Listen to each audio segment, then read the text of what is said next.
देखो उपसर्ग में हम लोगों ने कल चीजें समझ ली थी, आज हमको बस देखना है जो हमारा नोट्स बच गया है उसको हमें देखना है पूरा कि कैसे होता है, शब्द कहाँ पे कैसे बन रहे हैं, तो इसे हम देखेंगे।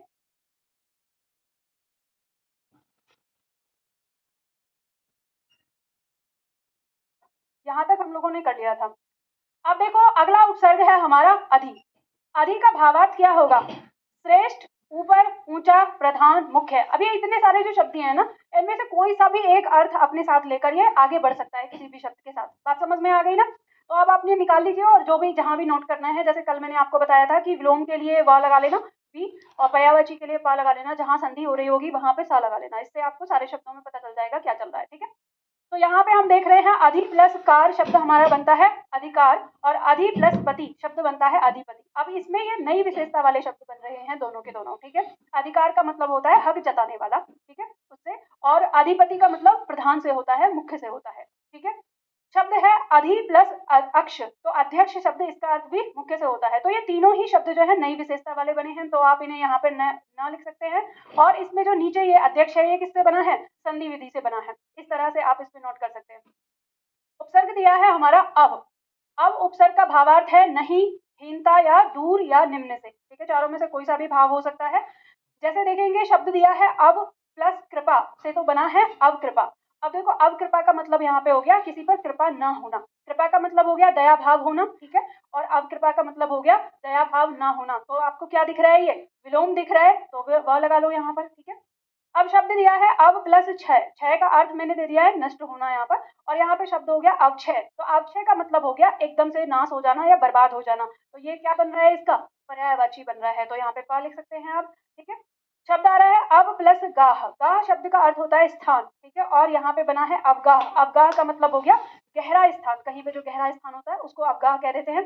तो अब आपको यहाँ पे क्या दिख रहा है? ये एक तरह से पर्यायवाची बन रहा है, या नई विशेषता वाला भी हम कह सकते हैं अगर पूरी तरह से नहीं, तो वैसे ये पर्यायवाची ही है। ठीक है, गाह का मतलब स्थान और अवगाह का मतलब गहरा स्थान। ठीक है, चलिए आगे आता है हमारा शब्द उपसर्ग है अनु। अनु उपसर्ग का भावार्थ क्या है? पश्चात यानी बाद। ठीक है, समानता, स्वयं या पीछे के लिए कि कोई सा भी भाव अपने साथ ले सकता है। अब जैसे देखो शब्द बना है अनु प्लस शासन, तो क्या बना? अनुशासन। अनु प्लस रूप, तो बना अनुरूप। अनु प्लस करण, करण का अर्थ दिया है करने वाला होता है, तो अनुकरण का अर्थ हो गया पीछा करने वाला, एक तरह से पीछे करने वाला। पीछे कैसे? मान लो कि मैं यहाँ पे कुछ लिख रही हूँ और आप उसको देखकर और आप लिख रहे हो, तो आप मेरा अनुकरण कर रहे हो, मतलब उसके बात कर रहे हो, पीछे कर रहे हो। ठीक है, तो इसे अनुकरण करना कह देते हैं। तो ये हमारे यहाँ पे जो शब्द बन रहे हैं, ये अब हम देखेंगे तो ये किस तरह से हमारे शब्द बन रहे हैं। अनुशासन नई विशेषता वाला शब्द बना है, ये भी नई विशेषता वाला बना है। ठीक है, और ये भी नई विशेषता वाला शब्द बन रहा है। आगे आता है हमारा उपसर्ग आ। आप शब्द का भावार्थ जो हमें यहाँ पे दे रखा है, तक से आता है, उल्टा से आता है, यानी विलोम बना देने से, या समेत यानी साथ के लिए होता है। तो आपको याद है जब हमने जैसे आजीवन बनाया था, तो जीवन में आ लगाया, तो वहां पे इसका अर्थ किससे आ रहा था? तक से आ रहा था। तो ऐसे ही जैसे शब्द है हमारा आगमन, तो ये क्या बना रहा है? इसका आ जोड़ दिया है हमने किसमें? गमन में। गमन का मतलब होता है जाना, तो शब्द क्या बन गया? आगमन। तो ये इसका विलोम बन गया। ठीक है, जन्म में हमने आ लगा दिया, तो शब्द क्या बन गया? आजन्म। यानी ये तक अंत तक का दिखा रहा है कि जब तक जन्म होगा तब तक के लिए ना, पूरे जीवन भर की बात कर रहा है। आगे आता है हमारा शब्द, अगला उपसर्ग है अप। आपका भावार्थ हो जाएगा लघुता, हीनता या अभाव से। अब हम देखेंगे शब्द मान शब्द में अप जोड़ दिया तो क्या बना? अपमान। अपमान का मतलब सम्मान होता है, अपमान का मतलब एक तरह से अपमान कर देना, निरादर करना, तो विलोम बन रहा है इसका। कीर्ति में अप लगा दिया तो अपकीर्ति विलोम बन रहा है। हरण में अप लगा दिया तो अपहरण बन रहा है। देखो ये दोनों हो गए विलोम, और ये हो गया पर्यायवाची। हरण माने भी हरना होता है, अपहरण माने जबरदस्ती उठा कर लेना, ले जाना। देखो हरण का होता है बहला फुसला के ले जाना, तो हरण कर लिया, और अपहरण का मतलब होता है इच्छा के विरुद्ध ले जाना।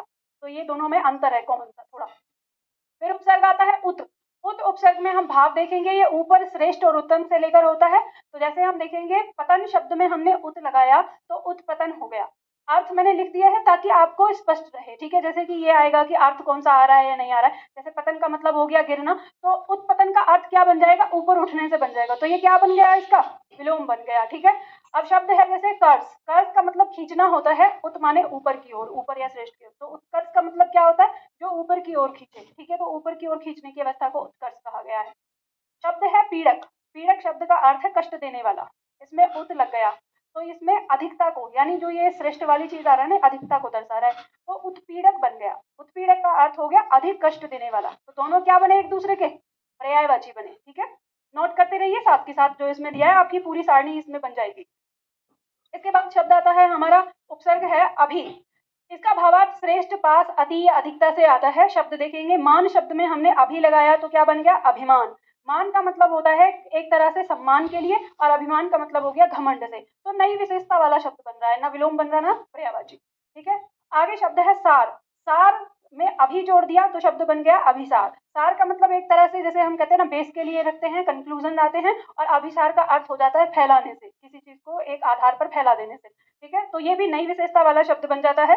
शब्द है प्राय। प्राय में अभी जोड़ दिया तो अभिप्राय बन गया। प्राय का मतलब भी होता है, जैसे हम कहते हैं प्राय या सामान्य तौर पर या साधारण तौर पर बोलते हैं, और अभिप्राय हमारा हो गया मतलब से। तो पर्यायवाची नहीं बना, नई विशेषता वाला शब्द हमारा बन गया यहाँ पर। ठीक है, इसके बाद शब्द आता है उप।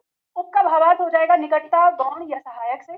जैसे भेद शब्द में हमने उप लगाया तो क्या बना, उपभेद। मंत्री में लगाया उप तो उपमंत्री बन गया। कार में लगाया तो उपकार हो गया। ठीक है, कार का मतलब होता है करने वाला, और उप मतलब जैसे सहायता, यहाँ जैसे सहायक दिया ना, कुछ भी करने वाला। तो उपकार क्या होता है, कोई हमारे ऊपर उपकार कर रहा है, सहायता कर रहा है, उसी को तो हम बोलते हैं मेरे ऊपर उपकार किया है। तो यह शब्द हमारा उपसर्ग से बना है। ठीक है, चलो आगे आता है हमारा उपसर्ग है दुर। दुर उपसर्ग है जिसका भाव है बुरा, कठिन या हीन से। तो देखो, आचार शब्द का अर्थ होता है व्यवहार, इसमें हमने दुर लगाया तो क्या बन गया, दुराचार। तो दुराचार का मतलब क्या होता है, बुरा व्यवहार हो जाता है। और ठीक है, गम माने जाना, दुर माने कठिन। तो ये कठिन से आ रहा है ना, कठिन, बुरा, हीन से आता है। तो दुर्गम शब्द बन गया, तो जहां जाना कठिन हो। ठीक है, बौद्ध, बौद्ध का मतलब होता है समझना।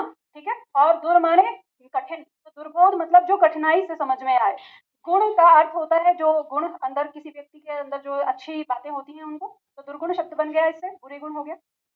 अगला उपसर्ग है निर। निर का भी अर्थ जो आता है वो निषेध और रहित से होता है, या तो वो चीज नहीं है, ठीक है, उसी से आता है। तो भय में निर लगा दिया तो निर्भय, विलोम बन रहा है भय का, निर्भय।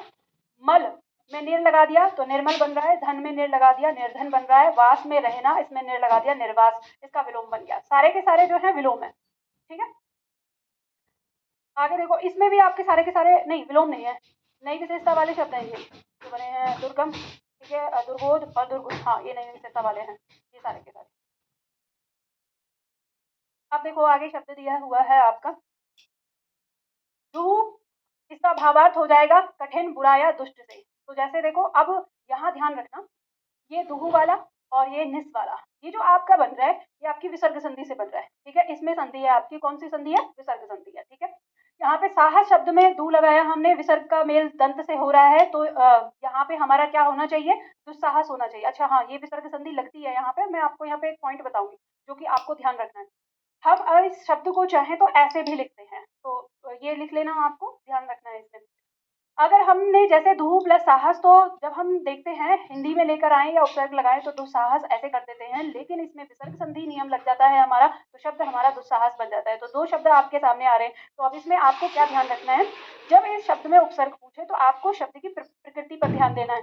अगर ऐसे शब्द दिख रहा है तो इसमें उपसर्ग जो है वो आपको दुहु नहीं लगाना पड़ेगा, दुस लगाना पड़ेगा। क्या समझे, इसको ध्यान में रख लेना है ना। ये मतलब ये ऐसा पॉइंट है कि जो जबरदस्ती रख दिया है, मतलब विद्वानों ने इसे बना दिया है, खुद ने नहीं देखा कि आगे ये क्रॉस करेगा। जैसे मैं आप लोगों से बोलती हूँ ना, आप लोग यहाँ पढ़ रहे हो तो मैं आपको शुरू से समझाते हुए लेके आती हूँ, तो एकदम से आप मुझे बोल देते हो कि मैम यहाँ तो पीछे इसमें ऐसे हो गया। हमारी किताब लिखने वाले लोगों ने क्या है कि किताबें तो लिखी, लेकिन पीछे जो एक दूसरे को काट रहा था ना, उस पर कभी चर्चा नहीं करी बैठ के। एक बार एक तरफ से उठाया और लिखते चले गए और लिख के खत्म कर दिया, और जो एक दूसरे को काट रहा था उस पर कभी चर्चा नहीं की। अब यहाँ पे समस्या आ जाती है। मेरे लिए कोई समस्या नहीं है, मुझे कोई फर्क नहीं पड़ता चाहे किसी पे गए, लेकिन समस्या है आप लोगों के लिए, क्योंकि आप लोगों को अंक पाने हैं, तो आपका एक एक अंक यहाँ पे महत्वपूर्ण होता है। तो परीक्षा की प्रकृति को ध्यान में रखते हुए यहाँ पे मैं आपको वो पॉइंट बता रही हूँ कि जब भी आपका मतलब उसमें विकल्प आएगा, उसके अकॉर्डिंग आपको इसका आंसर देना पड़ेगा। अगर शब्द ऐसे लिखा है, ऐसे लिखा है, ऐसे लिखा है, तो उपसर्ग क्या हो जाएगा, दू हो जाएगा। ठीक है, अगर ये दुस्साहस आपका ऐसे हो गया, या जैसे दुस्पर्श है, इसमें भी आधा सा लग जाएगा, ठीक है, तो आपका फिर उपसर्ग क्या बनेगा, दुस बनेगा। आपको उपसर्ग फिर उस समय ये चुनना पड़ेगा, ये नहीं कहेंगे कि आप विसर्ग में उसको कन्वर्ट कर देंगे। ठीक है, हाँ, अगर इस शब्द में आपको संधि विच्छेद पूछ लिया तो फिर क्या होगा, संधि विच्छेद दू प्लस साहस होगा, ये आपको दिमाग में रखना है यहाँ पे। ठीक है। इसी तरह का शब्द आपका ये है, निशब्द जैसे आ गया निहि प्लस शब्द, तो निशब्द ऐसे लिखा हुआ है तो ये आपका ठीक है, इसमें कोई दिक्कत नहीं है, हमारा इसमें उपसर्ग क्या हो जाएगा, नहीं हो जाएगा। लेकिन अगर इन्होंने इस तरह से दिया कि विसर्ग का मेल तालु श से होने पर अगर हमने इस शब्द को ऐसे दे दिया निशब्द ऐसे, तो इसमें कौन सा उपसर्ग होगा, निस।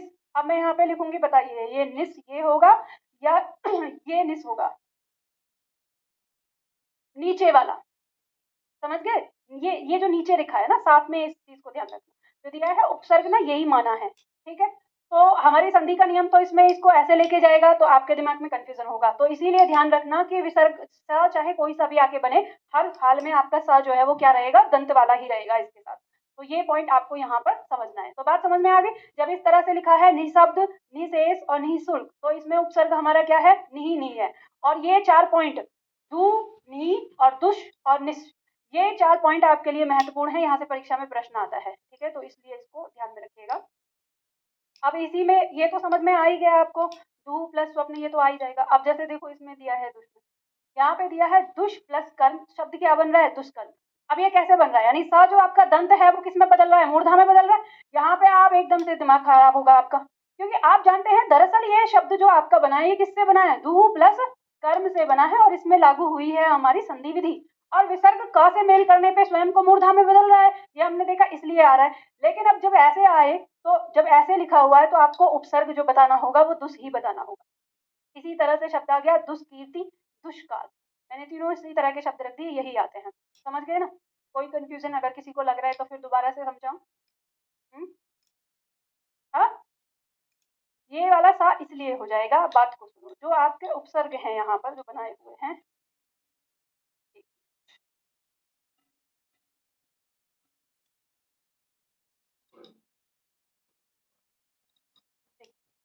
आपका जो उपसर्ग में आया है ना, उपसर्ग आपका ये है, ये मान लिया गया है, ठीक है। तो ये उपसर्ग मान के अब शब्द को आगे बनाया गया है। तो अब मान लो कि शब्द आ रहा है आपका दुष्कर्म। अब आप अगर मुझसे पूछो तो मैं तो आपको ये कहूंगी कि दुष्कर्म में जो आपका उपसर्ग है वो दुहु है और इसमें संधि विधि लागू हुई है, तो सीधा साधारण सा जैसा आप पढ़ते आए वैसा ही।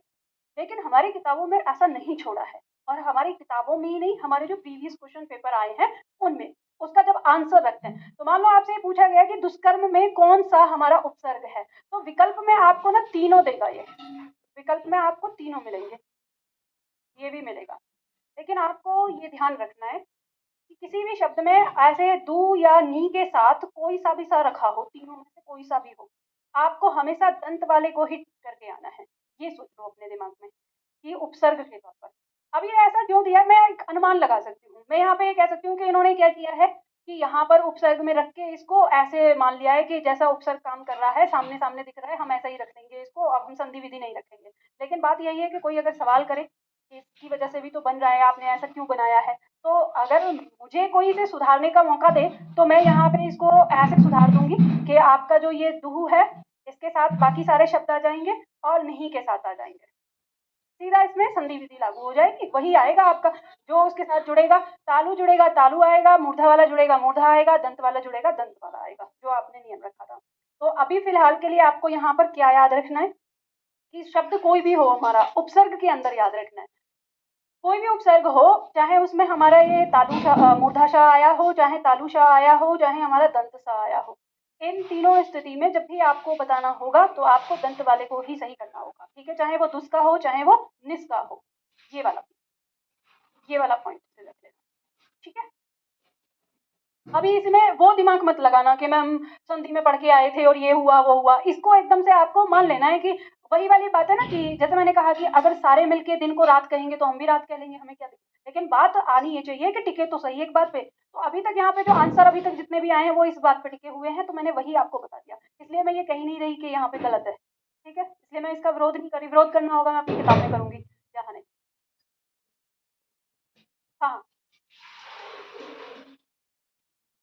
नहीं नहीं नहीं, सा दुष, देखो ये जो है आपका, यहाँ पे ऐसा आ गया तो आपके पास ये सीधा सीधा है ही, लेकिन अगर ये आपका आता है तो ये आपका दुस्साहस, हमने उसमें भी तो पढ़ा था ना संधि में, ये बनता है, तो जब हम इसका रखेंगे ना तो ये दुष होगा, स के नीचे हल आ जाएगा क्योंकि आधा है यहाँ पर, र नहीं है वो, आधा स है। ठीक है, बात समझ में आ गई ना? तो अभी ये पूछेगा तो ये आ जाएगा। बट इसमें ना यही वाला पॉइंट है जो थोड़ा सा डिस्टर्ब करता है आपको। हाँ, जाने दो, छोड़ दो, 1 नंबर का तो आएगा वैसे। देखो प्रश्न अच्छा यही ज्यादा देखने के लिए होता है, थोड़ा सा तेज बोलो ना, हाँ पंखा चल रहा है, आवाज कम आ रही है आपकी। आगे देखो अगला आता है नी, फिर इसमें कोई दिक्कत नहीं है, नी प्लस रोग दिया है तो निरोग हो गया, नी प्लस दान निदान, नी प्लस डर निडर आ गया। इसी तरह से परा शब्द दिया है, इसमें जय के पहले परा लगा दिया पराजय, आश्रय से पहले लगा दिया पराश्रय, अधीन से पहले लगा दिया पराधीन, विलोम बन रहा है उसका। ठीक है, शब्द आ रहा परी, पूर्ण से पहले परी लगाया, परी का भाव जो है आसपास से चारों ओर से आता है। ठीक है, आसपास का है चारों ओर, तो पूर्ण से पहले परी तो परिपूर्ण। ठीक है, ये पर्यायवाची है। भ्रमण से पहले लगाया परिभ्रमण, पर्यायवाची है। कल्पना से पहले परिकल्पना, जैसे कल्पना तो हमने किसी एक तरह की कल्पना की, और परिकल्पना का मतलब हो गया चारों एंगल पे सोच के हमने जो कल्पना की है वो परिकल्पना हो गई। तो ये तीनों के तीनों जो है इसके पर्यायवाची है।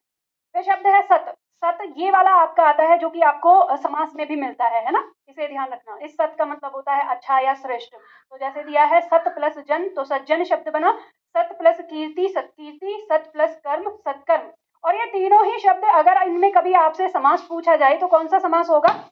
कर्मधारय समास, क्योंकि इस सत का मतलब अच्छा और ये विशेषण उत्पन्न कर देता है। ठीक है, तो यहाँ पे आप बेशक लिख सकते हो कि इन तीनों में ही आपका क्या है, कर्मधारय समास है। ठीक है, चलो आगे आपका उपसर्ग आता है प्र। प्र उपसर्ग दिया है जिसका अर्थ जो है अधिक या ऊपर या यश से हो जाता है। जैसे चार शब्द में प्र जोड़ दिया तो प्रचार हो गया। देखो चार का मतलब होता है चारों दिशाओं की ओर, और उसमें प्र तो प्रचार क्या होता है? जब कहते हैं कि प्रचार हो रहा है तो मतलब चारों दिशाओं में होने वाला। ठीक है, उसके लिए प्रयोग करते हैं। आवरण में प्र जोड़ दिया तो प्रावरण हो गया। देखो आवरण का मतलब होता है ढकना। ठीक है, और प्र से जोड़कर प्रावरण बनता है ओढ़नी, ओढ़नी का मतलब होता है दुपट्टा जो कहते हैं, ठीक है, चुनरी को, तो वही ढकने के लिए आता है काम। ख्यात का मतलब होता है प्रसिद्ध होना। ठीक है, और प्र से हो गया प्रख्यात, यानी ख्यात से भी ज्यादा। ठीक है, एक जैसे कहते हैं कि वह बड़ा ही प्रसिद्ध है तो 2-4 गाँव में प्रसिद्ध है, और जब कहती है वो प्रख्यात है तो 2-4 और गाँव में मतलब ज्यादा। ठीक है, ज्यादा का भाव आ जाता है। शब्द है सम, ध्यान देना, अब सम और नीचे शम, एक तो सम पूरा हो गया और एक सम यहाँ पे आ गया जिसमें माँ आधा है। तो ये जिसमें सम पूरा है इसका अर्थ जो है वो साथ बराबर से आता है, बराबर या साथ से। जैसे कक्ष में हमने सम लगाया तो समकक्ष। ठीक है, अब ये कैसे बनेगा? देखो मान लो कि ये आपका कक्ष है, आपने कहा कि वो मेरे समकक्ष रहता है तो मतलब बगल में। ठीक है, बराबर वाला, ये इसका भाव देगा। कालीन में सम लगाया तो इसने समकालीन कहा। समकालीन मतलब कि जिस समय में मैं हूँ उसी समय में आप हो, तो आप मेरे समकालीन हो। ठीक है, तो बराबर का।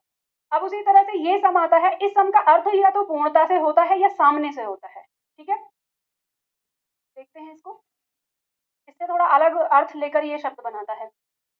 तो वो ज्यों का त्यों जुड़ रहा था, लेकिन यहाँ पे जो आएगा ये जुड़ेगा संधि के आधार पर।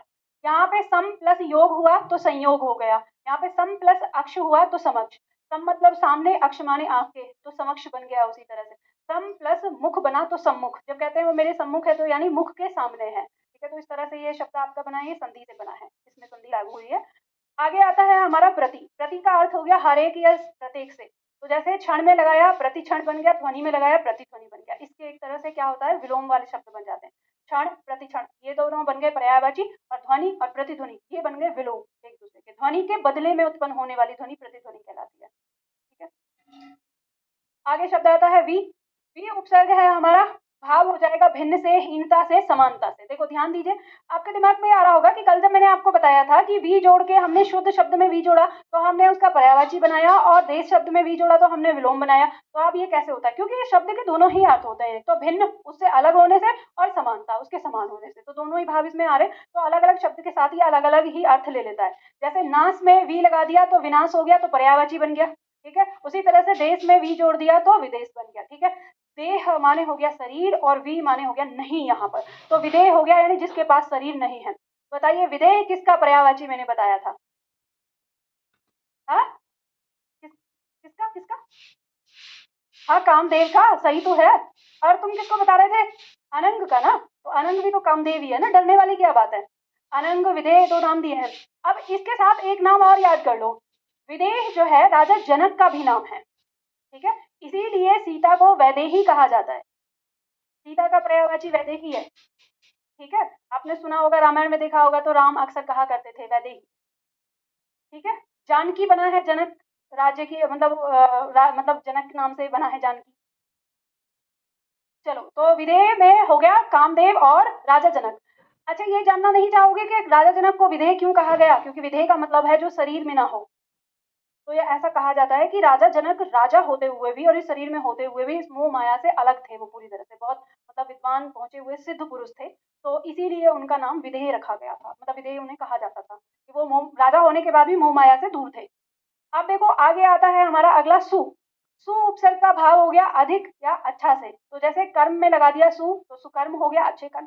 गति में लगा दिया सु, सुगति यानी अच्छी दशा। यहाँ गति का मतलब दशा से है, स्थिति अवस्था से। गंध का मतलब हो गया महक, स्मेल जिसे कहते हैं। सु माने अच्छी, तो सुगंध हो जाता है। अब इसी से आपके जब विलोम बनाएंगे तो दुर माने बुरा होता है, तो बुरा में अगर गंध लगा दो तो दुर्गंध बन जाता है शब्द। तो ऐसे हम जब विलोम बनाते हैं तो कई बार हम उपसर्ग से उपसर्ग बदल कर भी विलोम बनाते हैं। तो ये जो अब आप उपसर्ग सीख रहे हो ना, इससे आप विलोम बनाने भी सीखोगे आगे। क्योंकि जब मैं शब्द निर्माण आपको सिखाऊंगी तो मैं बताऊंगी कि विलोम शब्द हमारे कितने प्रकार के बनते हैं, कैसे कैसे बनते हैं। तो बहुत सारी जो आसानी होती है ना आपको, जब इन चीजों को सीख लेते हो तो इनको याद करने में आसानी हो जाती है इन चीजों से। अब सुबह वाले बैच में 2 छात्र हैं, वो अक्सर कहते हैं कि मैम बहुत कठिन लगती है हिंदी, इतना ज़्यादा ये है। कठिन नहीं है, बस आप एक बार देखेंगे ना जब सारी चीज़ों को, तो आपको लिंक पता चल जाएगा कि कहाँ से कहाँ चलना है हमको।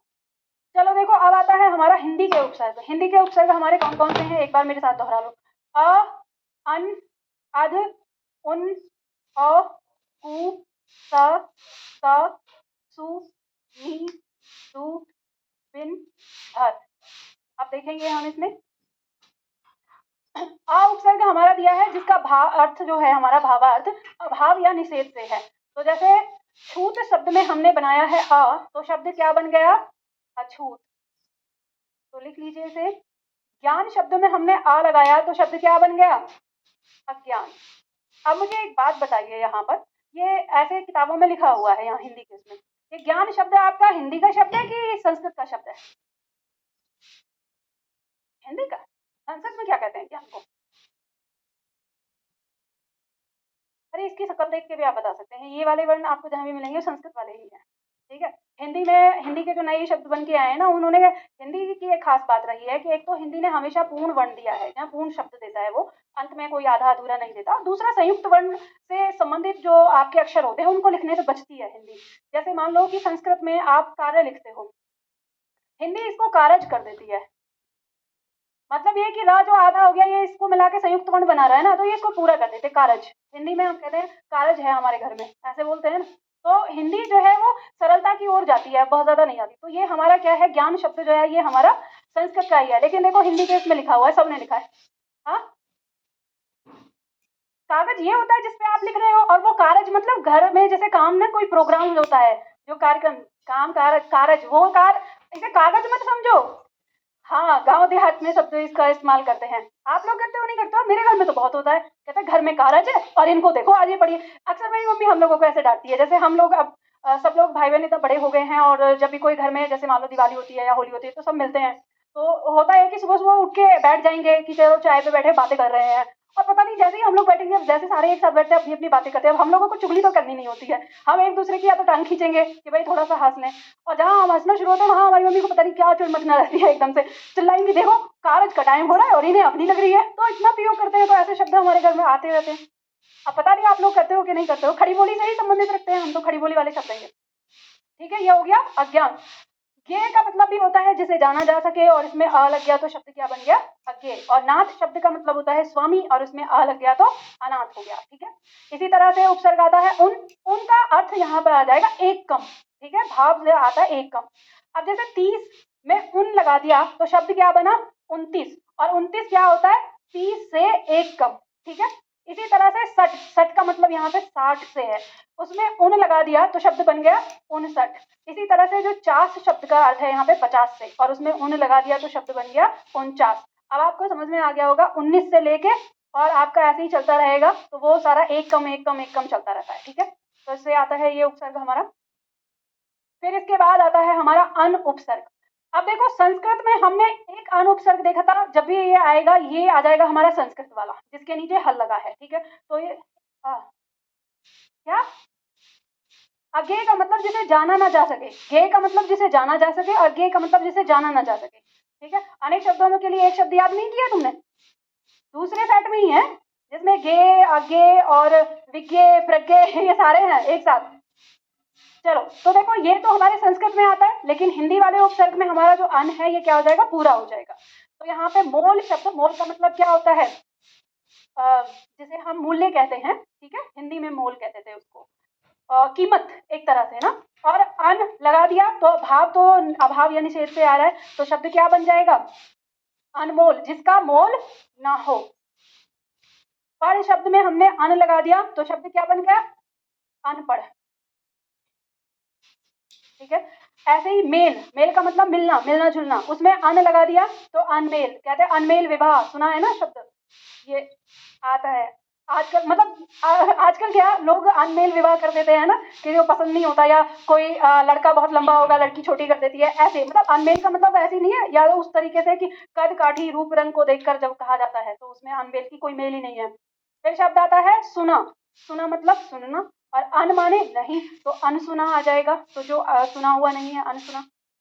उपसर्ग आ गया अ, और अ जो शब्द है उसका भाव आ जाता है हीन या निषेध से। ठीक है, अब यहाँ पे गुण, ये जो गुण शब्द है ये गुण से बना है। अब आप इसको ऐसे समझिए, ये जो गुण शब्द है ये आपका तत्सम शब्द है, और इससे तद्भव बन गया आपका गुण। तो आप चाहो तो तत्सम तद्भव में इसको लिख सकते हो, जब मैं बीच में कोई शब्द ऐसे बताती हूँ तो उसको लिख लिया करिए तत्सम तद्भव में। तो यहाँ पे आपको पता चल गया कि ये जो गुण शब्द है संस्कृत में है, और इसका हिंदी में गुण कह देते हैं। तो यहाँ पे हमने अ लगा दिया तो ये हीन से ही आ रहा है, तो अगुण का मतलब वही आ गया जिसके अंदर गुण ना हो। ठीक है, लाद शब्द का अर्थ होता है बोझ, और अ का मतलब नहीं, तो शब्द बना औलाद। तो औलाद वो होती है जो माता पिता पर बोझ नहीं होती। ठीक है, औलाद औलाद होती है, माता पिता माता पिता होते हैं। एक बात आप लोगों को ना मैं यहाँ पे कहना चाहूंगी, देखो पढ़ाई के बीच में थोड़ा सा मैं जाओ हो बहू के रूप जिम्मेदार एक होते हो, तो हम अगर ये कहें कि वहां जाके फिर के को पसंद है धारा के बेटा हो, एक ही के खिलाफ हो सकता है। मैं ये कहूँ कि एक बात ये जान लो, दिमाग में बस पहले जा होगा, हम जो कहिए उसकी कुछ भी बर्बाद कर देंगे। मान लो तूने कितने से कि नहीं वो इक्वल के बढ़ोगे ना, ऐसा निकाल उनको बिना पूछे देना है। मेरे पापा के पास है, ये मेहनत करती हूँ कि अब कभी मांगमेंट हुई कहना चाहती हूँ, अपने लिए ना कुछ भी नहीं करते। मैं सोच रहे हैं कि मुझे ना अब जैकेट पसंद आ गई, सोच लेंगे तो वो हमसे मांग के सोच, वो उस होता है। तो मेरी बात शुरू हुई थी लाद से, तो यानी बोझ। तो जो ये औलाद है ये माँ बाप पे औलाद बोझ नहीं होती, तो ये इसका क्या बना है, विलोम बना है। आगे शब्द आता है झड़। झड़ समझते हो, जैसे हम कहते हैं बरसात के मौसम में ना, वर्षा ऋतु में लग जाता है तो उसे कहते हैं झड़ लग गया लगातार, और उसी में औझड़ जो हो जाता है, तो औझड़ मतलब देखो झड़ हो जाएगा, ऐसे मान लो कि 2-3 दिन का हो गया, और औझड़ वाला शब्द हम प्रयोग करते हैं तब जब 10-10 दिन हो जाते हैं, 15-15 दिन। तो दोनों क्या है, एक दूसरे के पर्यायवाची हैं। ठीक है, चलो अब आगे बढ़ते हैं। अगला पॉइंट आता है हमारा, शब्द है अध। अध जो दिया है तो यहाँ पे इसका भावार्थ हो जाएगा आधे के अर्थ में। ठीक, यहाँ दिया है अध खिला, शब्द में हमने अध लगा दिया तो क्या बन गया, अध खिला, मतलब जो आधा खिला हुआ है। पका में लगा दिया तो अध पका, जला में लगा दिया अध जला, मरा में लगा दिया अध मरा। ठीक है, तो एक तरह से कैसे बन रहे हैं, हमारे नई विशेषता वाले शब्द ही बन रहे हैं। शब्द है उपसर्ग है कु, जिसका भाव हो जाता है बुराई और हीन या नीचता से। तो यहाँ पे शब्द हमारा आ गया जैसे ख्यात, ख्यात का होता है प्रसिद्ध होना, तो कु लगा दिया तो कुख्यात, जो बुरी तरह से, मतलब बुरी तरह से प्रसिद्ध ना हो, बुरी बात के लिए जिसका नाम हो रहा हो, तो उसको कहते हैं कुख्यात। अब ये नकारात्मक शब्द हो गया, तो आप ये बताइए कि कुख्यात विद्वान कहेंगे कि कुख्यात गुंडा कहेंगे, तो नेगेटिव शब्द के साथ लगाएंगे। आपके वाक्य शुद्धिकरण में ऐसे ही आता है कि वे बड़े ही कुख्यात विद्वान हैं, तो यहाँ पे क्या होता है ना, कुख्यात नहीं क्या हो जाएंगे, प्रख्यात। ठीक है, हमने इसका उल्टा लगाया ना प्र, तो ये आ जाएगा प्रख्यात बन जाएगा। तो प्रख्यात मतलब अच्छी चीज के लिए। अब जैसे शब्द दिया है रूप, तो कु बन गया तो कुरूप हो गया। शासन में कु बुरा शासन, कुशासन हो गया। समय में कु लगा दिया तो कुसमय बुरा समय हो गया। ठीक है, आगे आता है हमारा स उपसर्ग। स उपसर्ग में हम देखेंगे इसका भाव हो जाएगा श्रेष्ठता या अच्छा होने से। तो जैसे हित, हित के साथ हमने सा लगा दिया तो सहित।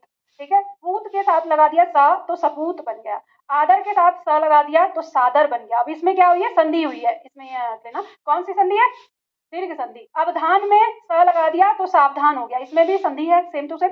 ठीक है, दो उपसर्ग आ गया जिसका अर्थ जो भाव है वो दो बुरा या हीन से होता है। जैसे काल में दुकाल लगाकर तो दुकाल हो गया, गुना शब्द में दू लगा दिया, दुगना हो गया। धारी शब्द में दू लगा दिया तो दुधारी हो गया, और बला शब्द में दू लगा दिया तो दुबला हो गया। ठीक है, इस तरह से शब्द बन गया। देखो ये जो आपका दुधारी शब्द आता है, अब इस दुधारी शब्द से ये ऐसा शब्द है जो आपको ना आगे इसके अंदर उपसर्ग भी है और प्रत्यय भी हो सकता है। ये ऐसा शब्द है, इससे कभी आएगा, मैं आपको इसको बताऊंगी। अभी मैं यहाँ पे लिख देती हूँ, ठीक है, ताकि याद रहेगा कि ये कैसे है। इसमें उपसर्ग और प्रत्यय दोनों ही आ जाते हैं, और अर्थ से बदल जाता है। जैसे अगर हम शब्द का अर्थ बदल दें तो शब्द का अर्थ बदलते ही ये वह बदल जाएगा कि उसमें उपसर्ग है या प्रत्यय। तो ये कैसे है, तो ये मैं अभी बताऊंगी आपको। चलो आगे दिया हुआ है, उपसर्ग आ गया हमारा का उपसर्ग, जिसका भाव बुराई या हीनता से हो जाएगा। तो जैसे पूत शब्द में का लगा दिया, कपूत हो गया। जली, जली हुई में लगा दिया तो कजली हो गया। ठीक है, बिन शब्द में हमने जैसे देखा, सॉरी बिन उपसर्ग है, ठीक है, तो देखा में बिन लगा दिया तो बिन देखा। मांगा में बिन लगा दिया, बिन मांगा। बिन बोला, बिन कहा, बिन चाहा, बिन बोया। ठीक है, उसी तरह से सु उपसर्ग हमारा आ जाता है, जिसमें लब शब्द में हमने सु लगा दिया तो क्या बन गया, सुलभ। गति में सु लगा दिया, सुगति। गंध में लगा दिया, सुगंध। ठीक है, इसके बाद हमारा आ गया भर उपसर्ग। भर उपसर्ग हमारा क्या कहता है, इसका भाव पूरा या ठीक से आ जाएगा। तो जैसे पेट में भर लगाया तो भर पेट हो गया। दिन में भर लगाया तो भर दिन हो गया। पूर, पूरा जो है यानी पूर का मतलब यहाँ पे पूर्ण से है, तो इस पूर में लगा दिया भर तो भरपूर हो गया। ठीक है, उसी तरह से शब्द आ गया नी। नी का भाव जो है निषेध से और अभाव से आ जाएगा, तो रूप में लगा दिया निरूप। डर में लगा दिया निडर। ढाल में लगा दिया निढाल। हत्या में लगा दिया निहत्था, सॉरी हत्था में। हत्था का मतलब जिसके पास कुछ नहीं है। ठीक है, और निहत्था उसी में आ गया जिसके पास और कुछ भी नहीं है, हाथ में कुछ नहीं है। हत्था से मतलब हाथ आ जाएगा, नहीं माने नहीं है, जिसके हाथ में कुछ नहीं है तो निहत्था हो गया। ठीक है, हाँ क्या ये उपसर्ग आए ना, हिंदी शब्दों में भी होते हैं तो संस्कृत में भी होते हैं, तो इसलिए दिए हुए हैं।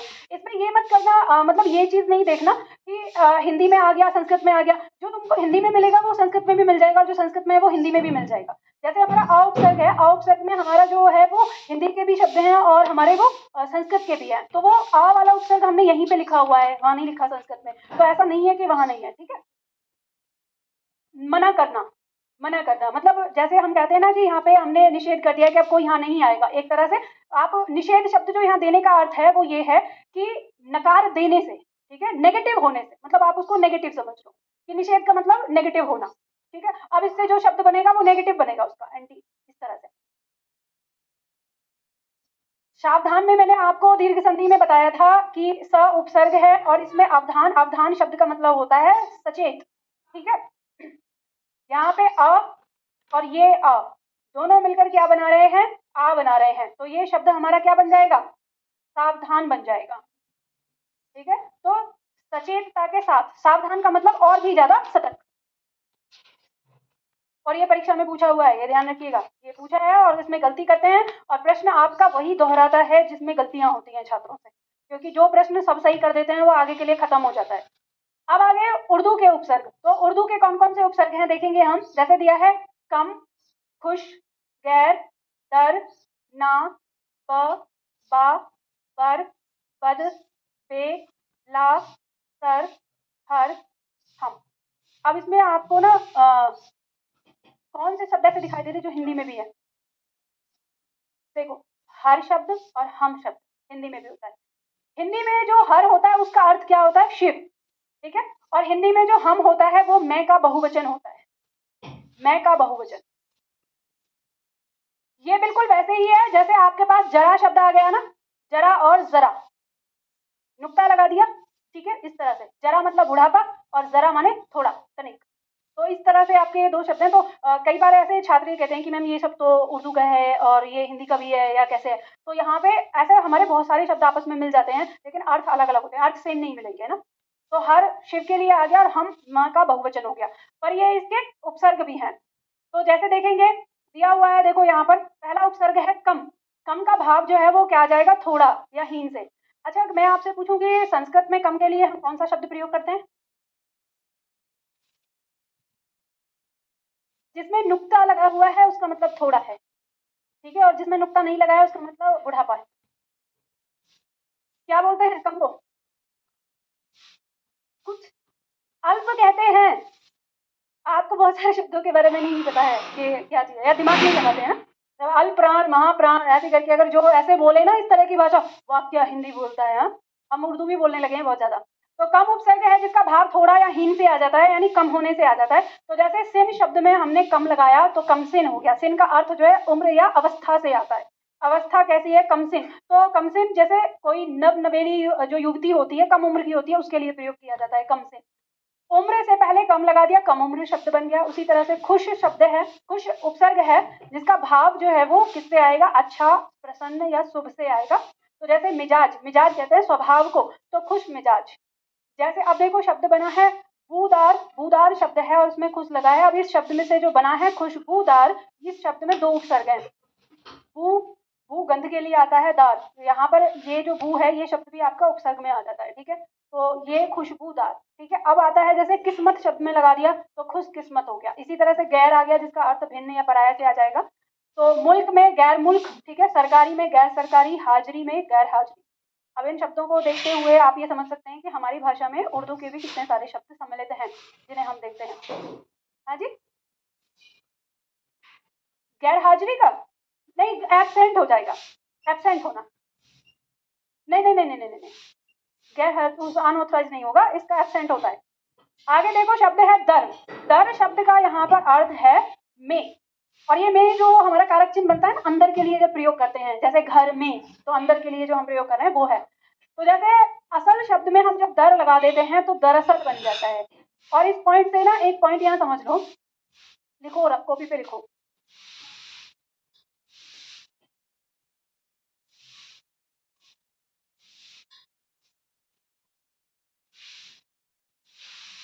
जैसे वाक्य लिखिए, बात दरअसल में यह है, बात दरअसल में, बात दरअसल में यह है कि मैं कल नहीं आऊंगा। बात दरअसल में यह है कि, कौन सा की आएगा? कॉमा नहीं लगेगा, किसे पहले मैंने कहा कॉमा लगाया, और छिपाओ मत। अब देख लिया मैंने तो गलती करी है ना, कि मैं कल नहीं आऊंगा, मैं कल नहीं आऊंगा। ठीक है, वाक्य पूर्ण विराम लगा दीजिए। मैं कल नहीं आऊंगा, नहीं पर बिंदी लगा दीजिए। आऊंगा में चंद्रबिंदु लगेगा जो बिंदी लगाई है, पूर्ण विराम लगा दीजिए। कितनी सारी त्रुटियां करते हो लेखन में, ठीक है, उससे पहले मैं कई बार बता चुकी हूँ, फिर भी ध्यान नहीं दे रहे हो। इस वाक्य में क्या अशुद्धि है या वाक्य शुद्ध है, बताइए कौन सा? मैं देखो, नहीं नहीं नहीं नहीं, दरअसल और में जो है वो दोनों एक साथ नहीं आएगा। तो बात दरअसल यह है कि मैं कल नहीं आऊंगा, तो ये जो दरअसल के साथ हमने में लगाया है ये गलत हो जाएगा, क्योंकि जो हमारा दर है ना इसी में है। समझ गए? तो ये ध्यान रखना, आगे भविष्य में कभी वाक्य आपको मिले ऐसे ही अशुद्धि हम करते हैं। आगे शब्द है ना, ना का भावार्थ आ जाएगा अभाव या निषेध से। तो जैसे उम्मीद में लगा दिया ना, तो ना उम्मीद हो गया। पसंद में लगा दिया ना, नापसंद हो गया। लायक में लगा दिया ना, नालायक हो गया। लायक का मतलब होता है योग्य, और नालायक का मतलब होता है जो योग्य ना हो। ठीक है, नहीं आते। ब उपसर्ग आ गया जिसका भाव के अनुसार या के साथ हो जाएगा। जैसे दौलत शब्द में हमने ब लगाया तो बदौलत, यानी बदौलत यानी उसकी वजह से, ठीक है, के साथ यानी उसके कारण, एक तरह से कारण का भाव देगा ये। नाम, बनाम शब्द आ जाता है, जैसे नाम में ब लगा देते हैं बनाम, तो उसके साथ यानी ये और ये जो आता है ना कि ए बनाम बी जो आता है, हाँ, तो वो वर्षिश। ठीक है, इसके साथ आ जाएगा बा, फिर अगला आता है बा, बा का अर्थ आ जाता है साथ से। तो जैसे कायदा में बा लगा दिया तो बाकायदा, मतलब कायदे के साथ। ठीक है, इज्जत से बाइज्जत। आगे देखो बर, अभी भी बाइज्जत बरी होता है, ससम्मान बरी नहीं होता। बाइज्जत बरी किया जा रहा है, ससम्मान मुक्त किया जा रहा है, ये नहीं बोलेंगे। चलो देखो आगे देखो, बर दिया है, बर, बर का अर्थ ऊपर से हो जाएगा, बाहर से आ जाएगा। दास्त में बर लगा दिया तो बर्दाश्त, कहते हैं मेरी बर्दाश्त से बाहर हो रहा है। ठीक है, आगे जैसे खास्त शब्द दिया है, इसमें बर लगा दिया तो बर्खास्त हो गया। ठीक है, यानी उसको सस्पेंड करना। आगे आ जाएगा नाम में लगा दिया बद, अच्छा अगला उपसर्ग है बद, बदमाने बुरा से आ जाएगा। नाम में लगा दिया तो बदनाम, किस्मत में लगा दिया बदकिस्मत, बू में लगा दिया तो बदबू। ठीक है, बू माने गंध और बद माने बुरा, तो बुरी गंध के लिए आ गया। फिर आ गया बे, बे का अर्थ जो आता है बिन से या रहित से आता है, तो ईमान से पहले लगा दिया तो बेईमान, रहम से पहले लगा दिया बेरहम, इज्जत से पहले लगा दिया तो बेइज्जत। इस तरह से शब्द बन जाते हैं। ला उपसर्ग है, बिन से इसका भाव जो है वो बिना से आ जाएगा। तो जैसे शब्द दिया है इलाज से पहले लगाएंगे तो ला इलाज हो जाएगा। क्या बन रहा है? विलोम बन रहा है एक तरह से उसका। ला इलाज और फिर लाइलाज।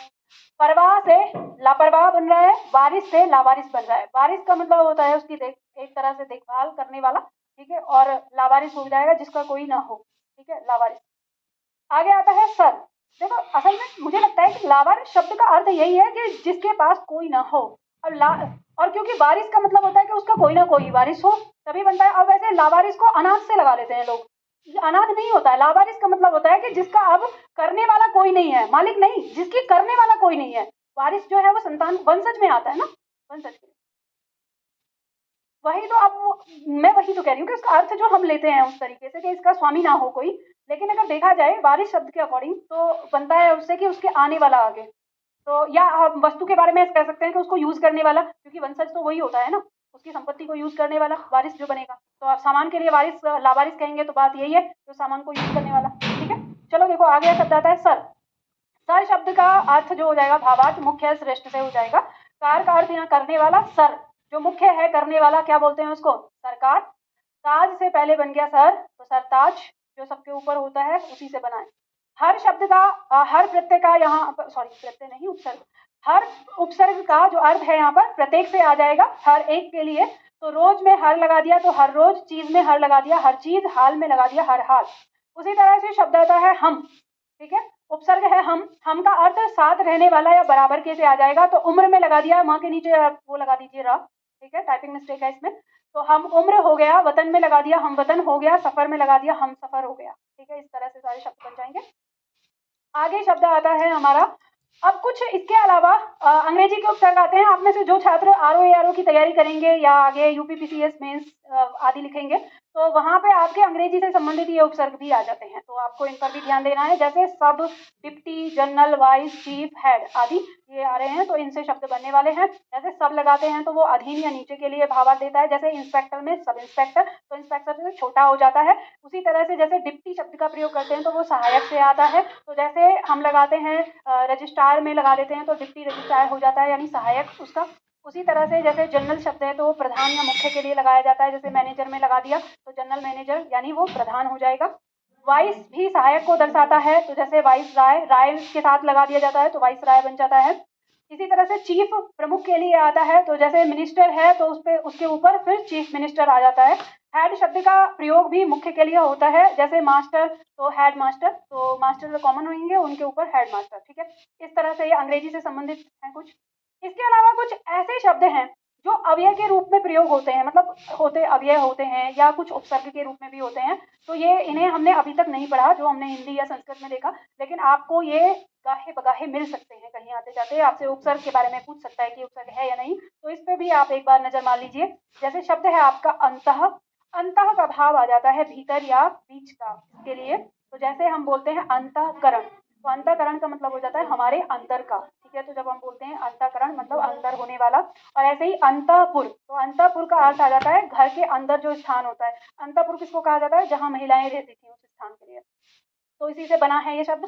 फिर शब्द है हमारा अध, अध का भाव जो है वो नीचे या तले से आ जाता है। तो जैसे अध है पतन, पतन शब्द में अध लगा दिया तो यानी पतन हो जाता है अधे पतन, पतन से भी और ज्यादा नीचे तो अधे पतन। अधोगति यानी जो दशा है उससे भी नीचे। अब देखो अधोगति और अधोगामी में ना विसर्ग ने क्या कर दिया है, संधि में परिवर्तित कर दिया है उसको। तो यहाँ पर लिख लो, नोट कर लो, ये अधोगति और अधोगामी जो है ये संधि से बने हुए शब्द हैं, यहाँ पर संधि बनी है यहाँ पर विसर्ग की। फिर शब्द आ गया आत्म, आत्म का अर्थ यहाँ पर अपना से आता है, ठीक है, स्वयं से कह सकते हैं हम, अपनी मतलब स्वयं के लिए। तो जैसे कथा शब्द में लगा दिया आत्मकथा, या तो आत्मकथा अब स्वयं की कथा जो होती है। जैसे ही आत्मघात, तो अपने ऊपर ही स्वयं के ऊपर ही घात लगाना यानी स्वयं को नुकसान पहुंचाना आत्मघात कहलाता है। ऐसे ही हत्या शब्द में आत्म लगा दिया तो आत्महत्या, स्वयं की हत्या कर देना ही आत्महत्या में आ जाता है। शब्द आता है आगे चिर, चिर का अर्थ हो जाता है बहुत लंबे समय तक यानी बहुत अधिक समय रहने वाला। तो चिरकाल जैसे कहते हैं, तो चिरकाल का मतलब होता है बहुत लंबे समय में। आगे शब्द है सह, सह शब्द का भाव जो है वो साथ से आ जाता है। तो जैसे सहकार, सहकारी, सहचर, सहपाठी, ठीक है। तो ये हम शब्द बना देते हैं इसमें।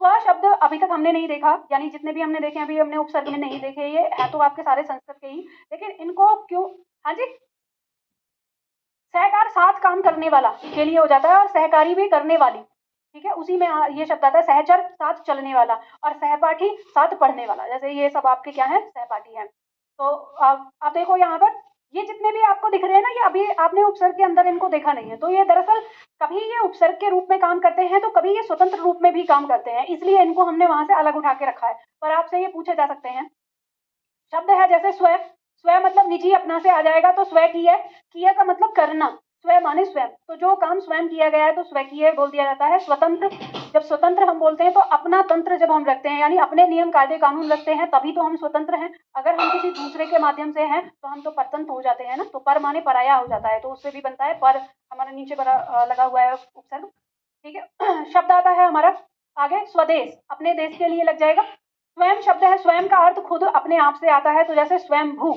तो स्वयं भू शब्द का मतलब होता है, भू माने हो गया पृथ्वी, स्वयं जिसने पृथ्वी पर खुद को स्वयं ही प्रकट कर दिया हो, तो स्वयं भू शब्द जो है वो किसके लिए प्रयोग होता है, शिव के लिए कहा जाता है, ठीक है। स्वयं सिद्ध, जो स्वयं को ही सिद्ध करते हैं कि मैं ही हूँ विद्वान और कोई विद्वान नहीं, ठीक है, तो वो उसको आप बोल सकते हो कि ये स्वयं सिद्ध है, किसी दूसरे ने सिद्ध नहीं किया है, ठीक है। आगे आता है जैसे अग्र, अग्र का मतलब आगे में हो गया, ठीक है, जैसे अग्रगण, तो अग्रगण्य मतलब गण्य का मतलब है जिसमें गिनती की जाए, और अग्र माने आगे, तो अग्रगण्य जब जिन लोगों के लिए बोलते हैं, कहते हैं कि जिनकी आगे गिनती होती है उनके लिए। अग्रज, और इसी से शब्द बनेगा अग्रजा, तो ज माने जन्मा, अग्र माने आगे, जो आगे जन्मा यानी बड़े भाई के लिए आ जाता है ये पर्यायवाची। उसी तरह से अग्रजा आ जाता है, तो जा माने जन्मी और अग्र माने आगे, तो अग्रजा यानी बड़ी बहन के लिए आ जाता है पर्यायवाची, तो याद रखिएगा इन शब्दों को। शब्द है अपर, अपर का अर्थ जो है वो दूसरा या पिछला से आ जाता है, जैसे अपर बल, अपर बल मतलब जैसे हम बोलते हैं, इस शब्द का प्रयोग अक्सर ना सेना के क्षेत्र में हो जाता है, अपर बल शब्द का प्रयोग करते हैं कि दूसरा बल, यानी या पीछे वाला बल, हमारे पीछे जो होता है, अपर लोग कोई दूसरा लोग, ठीक है। उसी तरह से अपराजिता, जिसे कोई दूसरा पराजित न कर पाए, उसके लिए शब्द आ जाता है अपराजिता, ठीक है। आगे शब्द आता है वैसे ये अपराजिता कैसे बन जाएगा भाई, ये वाला शब्द भी देखना, वो तो पराजित से बनेगा शब्द, ऐसे ही बना रखा है, ये निकाल लो, इसे काट दो। ये अपराजित जो शब्द है वो किससे बना है, अ उपसर्ग है इसमें, पराजित, ठीक है, और फिर ये अ, ऐसे तब बनेगा। पराजित मतलब जिसे हराया ना जा सके, आ माने नहीं और आ माने वाली, स्त्रीलिंग पे आ जाएगा। अपराजिता तो जिसे हराया ना जा सके, से तो काट दो इसे यहाँ से, ये नहीं बना हुआ है बस। ऐसे ही बहुत सारे शब्द हैं, अब कॉपी में मेरी भी तो कॉपी ही है ना, कहीं कहीं आ जाते हैं, जब पढ़ाती रहती हूँ तब समझ में आता है कि यहाँ पे ये है, यहाँ पे इस पोडियम पे खड़े होके, भाई मैं कहती हूँ ना, कभी कभी मुझे लगता है, मैं ऐसे बोलती हूँ, पोडियम पे खड़े होके अगर आपको परीक्षा के लिए मैंने कोई पॉइंट अगर लिखवाया ना, तो उसे लिख लिया करो, क्योंकि यहाँ आने के बाद मैं नहीं होती, शायद मेरे माध्यम से कोई और ही बोल रहा होता है, कोई और से समझ रहे हो ना, वो एक अलग ही, क्योंकि हर आदमी के साथ ना एक चीज होती है, जब भी मैं यहाँ आती हूँ तो मैं आह्वान करती हूँ अपने इष्ट का कि मैं यहाँ पे जो भी बोलूँ तो वो सत्य हो, मैं गलती से भी कुछ गलत ना पढ़ाऊँ आपको। तो हम जब ऐसे अपने कर्म क्षेत्र पे आगे जाते हैं ना, तो एक शक्ति हमारे साथ काम करती है। तो ऐसे मेरे पुराने स्टूडेंट कभी कहते हैं कि क्लास में ऐसे बोल देती हूँ कभी के, नोट कर लो इसको, एकदम से पेपर आउट है, ये समझ लेना। तो वो जो का वो आ भी गया है, तब भी बच्चे कहते हैं कि मैम ये तो बात पक्की है कि जब तक पेपर कुछ भी नहीं बना आपने तब बोला था, लेकिन अगर पेपर से 2 दिन पहले आप बोल देते ना, तो सच में ही कह देते कि मैम ने पेपर आउट करवाया है। तो ऐसी चीजें जब आती है यहाँ पे समझ में आ जाता है, तो इसे काट दो, इसमें नहीं है। आगे देखो बही प्लस, अब ये बही उपसर्ग है हमारा, जिसका अर्थ बाहर से आ जाएगा, तो बहिष्कार, तो बहिष्कार जब हम किसी को घर से बाहर कर देते हैं तो क्या हो गया, बहिष्कार कर दिया, ठीक है। बहिर्गामी तो बाहर जाने वाला, ठीक है। बहिर्मुखी बाहर की ओर देखने वाला, ठीक है। आगे शब्द यथा, यथा से आ जाता है जैसे या के अनुसार, तो जैसे यथा योग्य तो योग्यता के अनुसार, यथा रुचि रुचि के अनुसार, यथा विधि विधि के अनुसार, ऐसे शब्द आ जाता है। आगे शब्द है साक्षात, साक्षात का अर्थ होता है सामने बिल्कुल प्रत्यक्ष स्वयं, ठीक है। तो जैसे साक्षात्कार, कार्य शब्द में हो गया, जिसको जब साक्षात्कार का मतलब क्या होता है, इंटरव्यू, तो सामने रहकर ही जो काम किया जा रहा है, तो साक्षात्कार शब्द बन जाता है। तो आगे शब्द है पर का भाव जो है वो मुख्य से आ जाएगा, दूसरा यानी पराया से आ जाएगा। तो जैसे पर पोता, तो पोते के बाद जो दूसरा है तो परपोता हो गया, पर दादा, दादा के बाद जो दूसरा है, और परदेश यानी पराया देश, दूसरा देश, ठीक है। तो इस तरह से ये भाव आपके बन जाते हैं। अब यहाँ पे एक पॉइंट आपको समझना है, एक से अधिक उपसर्गों का प्रयोग भी आपकी परीक्षा में आता है। तो यहाँ मैंने लिख दिया है कुछ शब्द जो आपकी परीक्षा में पूछे गए हैं, आपकी सुविधा के लिए दे दिए हैं, जिन्हें आप बहुत आसानी से समझ सकते हैं। जैसे शब्द दिया है हमारा व्याकरण, व्याकरण में वी प्लस आ प्लस करण से बना है। अनधिकार शब्द में अन प्लस अधि और कार से शब्द बना है। उपाध्यक्ष में उप प्लस अधि प्लस अक्ष से बना। तो ये जो आ रहे हैं ना दो, जिन पे गोला कर रही हूँ, यही उपसर्ग आपके। प्रत्यपवाद में प्रति प्लस अप प्लस वाद से बना है। निर्विकार में निर प्लस वी प्लस कार से बना है। समालोचन में सम प्लस आ प्लस लोचन से बना है। लोचन मतलब देखना, ठीक है, आंखों के लिए जैसे आता है। तो समालोचन क्या होता है, जब हम किसी भी चीज को आगे से पूरा अच्छे से देखते हैं, जांच पड़ताल करते हैं। सुसंगति शब्द बना है तो सु प्लस सम प्लस गति से बना है, और ससम्मान स प्लस सम प्लस मान से बना है, ठीक है। तो इस तरह से ये कुछ शब्द हैं हमारे जिसमें दो दो उपसर्ग आ जाते हैं। तो परीक्षा में प्रश्न आ जाता है कि उपसर्ग में मतलब आपके उपसर्ग इसमें कितने उपसर्ग हैं, इस तरह का प्रश्न कोई आ सकता है। चलो, अब मैं ये तो आप लोगों ने कर लिया, मैं कुछ प्रश्न लिए हुए हैं, अब जल्दी से फटाफट से बता दीजिए कि आपने क्या सीखा है। प्रश्नों के उत्तर अगर दे देंगे तो मैं समझ जाऊंगी कि ठीक समझ गए। जैसे के साथ के अनुसार भी लिख लो, ठीक है। देखो, जब हम यथा शब्द का ऐसे सामान्य तौर पर प्रयोग करते हैं, के अनुसार रखिए। हाँ हाँ हाँ, जैसे हमने कहा यथा योग्य, तो मतलब योग्यता के अनुसार, जितनी योग्यता होगी उसके अनुसार, उस तरह से।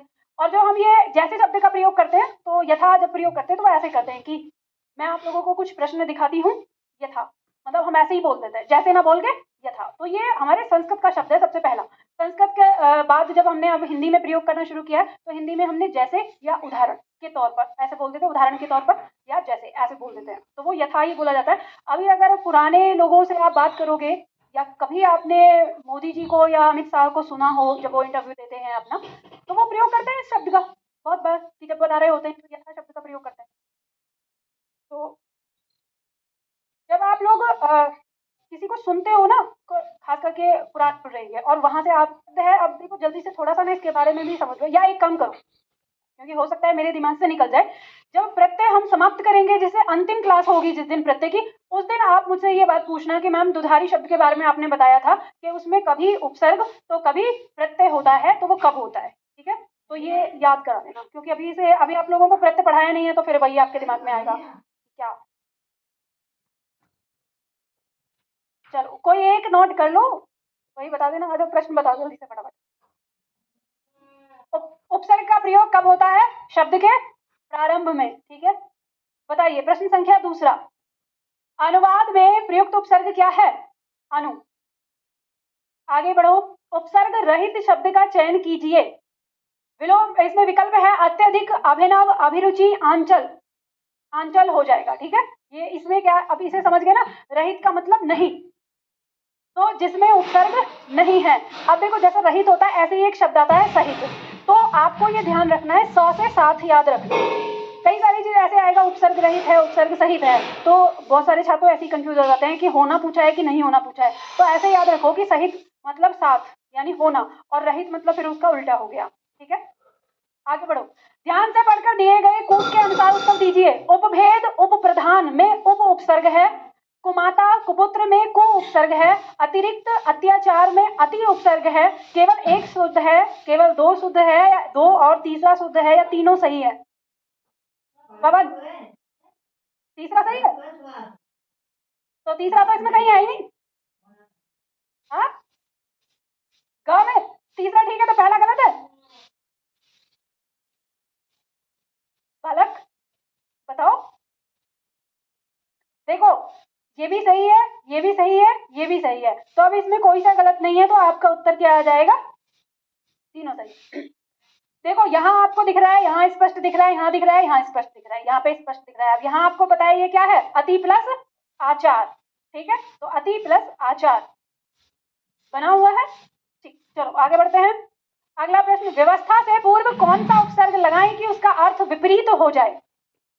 तो व्यवस्था का उल्टा बनाना है, तो कौन सा लगाओगे। अब व्यवस्था का उल्टा बनाएंगे तो अव्यवस्था, तो क्या लगेगा, आ की आ, पहला की दूसरा, पहला अव्यवस्था होगा, अव्यवस्था नहीं है, हा? अव्यवस्था।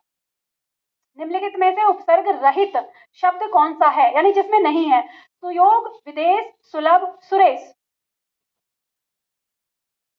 पवन